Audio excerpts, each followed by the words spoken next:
अहिल्यानगर जिल्ह्यामध्ये काल सर्वत्रच मुसळधार पावसाने हजेरी लावलेले आहेत। पाथर्डी तालुक्यात पुन्हा एकदा पावसाने दाणादाण उडवलेली आहे। आपण बघू शकतो की मोठ्या प्रमाणात काल पाथर्डी तालुक्यामध्ये पाऊस झालेला आहे। 8-15 दिवसापूर्वी देखील ढगफुटी सदृश्य पावसामुळे मोठी दुरावस्था जी आहे ती शेतकऱ्यांची बघायला मिळाली होती। घरामध्ये पाणी शिरलं होतं। आता पुन्हा एकदा रात्री जोरदार पाऊस झालेला आहे। ही शिरा नदी आहे। शिरा नदीला देखील मोठ्या प्रमाणात पूर आला होता। दुथडी भरून ही नदी वाहत होती आणि ह्या नदीचा जो पूल आहे या पुलावर देखील एक तरुण जो आहे तो वाहून गेलेला आहे।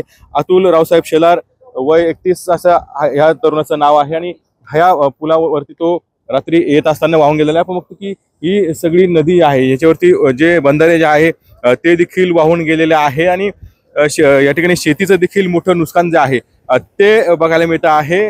खरं तर अनेक दिवसापासून हा पाऊस जो आहे तो असा पडलेला नव्हता आणि पहिल्यांदाच इतक्या मोठ्या स्वरूपात पाऊस पडल्याची भावना जी आहे ती शेतकरी बोलून दाखवत आहेत। काही शेतकरी आपल्या सोबत आहेत।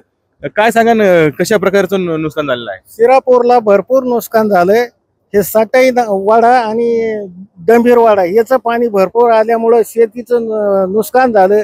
तिकडं दारकुंड्याच्या माळ्यातला तलाव फुटला आणि अतुल रावसाहेब शेलार हा युवक वाहून गेला पाण्यात संध्याकाळी। पाणीची पाऊस पडला का नदीत पाणी बसना वाटाने सगळं म्हणजे सगळे रस्ते फुटलेत। मंदिर मध्ये पाणी घुसलं, फरशी वाहिली, शेतीचं नुकसान म्हणजे शेती खांदू गेली, पिकं शेतीचे सगळे नाश झाला। सगळा लय नुकसानी झाले गावामध्ये। रस्ते कुठे राहिले नाही जायला, असं झालं। हा असा पाऊस कधी पडला होता का? कधीच नाही, 50 वर्षापूर्वी झाला होता।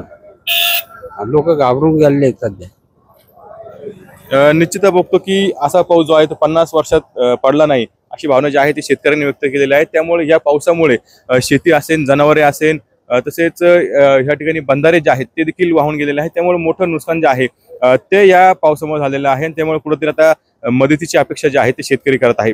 कॅमेरामॅन कसं कुणाल जायकर, TVN मराठी, अहिल्यानगर।